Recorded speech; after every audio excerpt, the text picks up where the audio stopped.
આજે આપણે એક બહુ જ રસપ્રદ અને થોડા ગૂંચવણાભર્યા વિષય પર વાત કરવાના છીએ.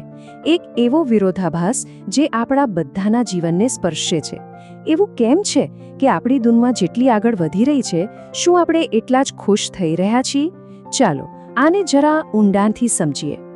જો એક તરફ આપણી દુનિયા છે જે પહેલા કરતાં વધુ ઝડપી, વધુ સમૃદ્ધ અને ટેકનોલોજીની દ્રષ્ટિએ વધુ સ્માર્ટ બની ગઈ છે, પણ બીજી તરફ આપણું જીવન જુઓ.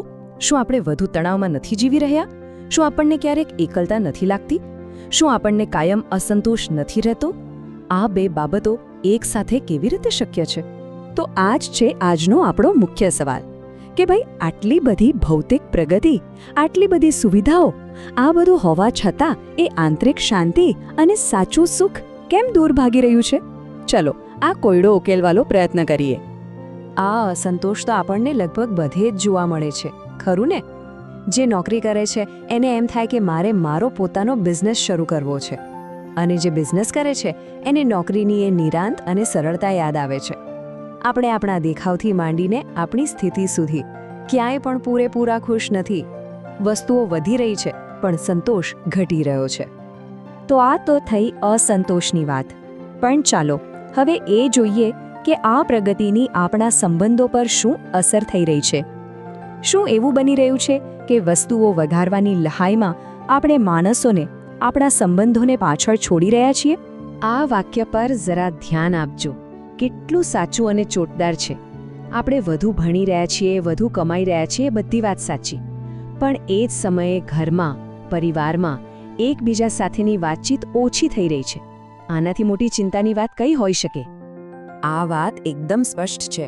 આપણી ભૌતિક પ્રગતિનો ગ્રાફ તો જાણે આકાશને આંબી રહ્યો છે, પણ એ જ સમયે આપણા સંબંધોની ગુણવત્તા અને આપણી માનસિક શાંતિનો ગ્રાફ નીચે જઈ રહ્યો હોય એવું નથી લાગતું? આપણે બધાને ક્યાંક ને ક્યાંક પહોંચવાની ઉતાવળ છે. આ જુઓ, 190 કિલોમીટર પ્રતિ કલાક. આ ખાલી ગાડીની સ્પીડ નથી, આ એક ઉદાહરણ છે. 71,000 કરોડના માલિક સાયરસ મિસ્ત્રી એ પણ ક્યાંક ઝડપથી પહોંચવા માંગતા હતા, પણ આ દોડ ક્યારેક બહુ મોંઘી પડી શકે છે. અને આ ઘટના આપણને એક બહુ મોટો સવાલ પૂછે છે.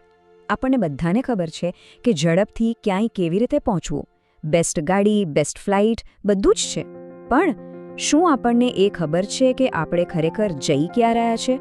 આપણી મંઝિલ શું છે? આ સવાલનો જવાબ શોધવા માટે આપણે થોડું પાછળ જવું પડશે, ઘણું પાછળ. ચાલો માનવજાતના લગભગ 2 લાખ વર્ષના ઇતિહાસ પર એક નજર નાખીએ અને સમજીએ કે સમય સાથે આપણી પ્રાથમિકતાઓ કેવી રીતે બદલાઈ છે. વિચારો, માનવ ઇતિહાસના 99%થી પણ વધુ સમય માટે આપણી એક જ ચિંતા હતી: ટકી રહેવું, જીવતા રહેવું, શિકારીઓથી બચવું, ખોરાક શોધવો. પછી ધીમે ધીમે ખેતી આવી, સમાજ બન્યા, અને પછી છેલ્લા થોડાક 100 વર્ષોમાં, ખાસ કરીને છેલ્લા 150 વર્ષોમાં જે બદલાવ આવ્યો છે એ તો અકલ્પનીય છે. આ ટેકનોલોજી અને ઔદ્યોગિક યુગ તો આપણા લાંબા ઇતિહાસની સરખામણીમાં માત્ર એક નાની ક્ષણ જેવો છે. અને આ નાનકડા 150 વર્ષમાં આપણે જબરદસ્ત પ્રગતિ કરી છે. આપણે આરામ અને સુવિધાઓના પહાડ ખડકી દીધા છે, પણ એની સાથે સાથે આપણે એક એવું સંકટ પણ ઊભું કર્યું છે જે આપણા અસ્તિત્વ સામે જ સવાલ બનીને ઊભું છે: ક્લાઇમેટ ચેન્જ. તો શું આ પ્રગતિની સાચી કિંમત આપણે ચૂકવી રહ્યા છીએ? આટલા બધા બદલાવ આવ્યા, આપણી રહેણીકરણી બદલાઈ, ટેકનોલોજી બદલાઈ, દુનિયા બદલાઈ, પણ એક વસ્તુ છે જે આદિકાળથી આજ સુધી ક્યારેય નથી બદલાઈ. એ છે આપણું અંતિમ લક્ષ્ય. માનવજાત હંમેશા એક જ વસ્તુ પાછળ ભાગતી રહી છે, અને એ લક્ષ્ય છે સુખ અને સંતોષની શોધ. આપણે જે કંઈ પણ કરીએ છીએ, દરેક નાનું મોટું કામ, એની પાછળની અંતિમ પ્રેરણા તો સુખી થવાની જ હોય છે. આ જ માનવ જીવનની સૌથી મોટી સચ્ચાઈ છે. પણ સવાલ એ છે કે શું આપણે તેને સાચી જગ્યાએ શોધી રહ્યા છીએ? આ સુખની શોધ માટે કુદરતે આપણને 2 અદ્ભુત શક્તિઓ આપી છે. પહેલી છે કલ્પના શક્તિ. આપણે કંઈક નવું, કંઈક વધુ સારું વિચારી શકીએ છીએ. અને બીજી છે કર્મ કરવાની સ્વતંત્રતા. આપણે જે વિચાર્યું છે તેને હકીકતમાં બદલી શકીએ છીએ. આ 2 શક્તિઓ જ આપણી બધી પ્રગતિનો આધાર છે. અને આપણે આ શક્તિઓનો ઉપયોગ કરીને આપણી બહારની દુનિયાને બદલવામાં તો માસ્ટર બની ગયા છે. મકાન, ગાડી, ટેકનોલોજી બધું જ બદલી નાખ્યું. પણ શું આપણે ક્યારેય આપણી અંદરની દુનિયાને સમજવાનો એટલો જ પ્રયત્ન કર્યો છે? તો હવે આપણે આખી ચર્ચાના નિષ્કર્ષ પર આવીએ છીએ. આજે છેલ્લા 150 વર્ષની આપણી જે સ્પ્રિન્ટ છે, જે દોડ છે, એ આપણને ક્યાં લઈ જઈ રહી છે? અને અંતે આ એક સવાલ આપણી સામે ઊભો છે. જો આટલી બધી પ્રગતિ, આટલી બધી દોડધામ આપણને સાચા અર્થમાં સુખ નથી આપી શકતી, તો પછી આ બધું છે શેના માટે? આ પ્રગતિનો અર્થ શું છે?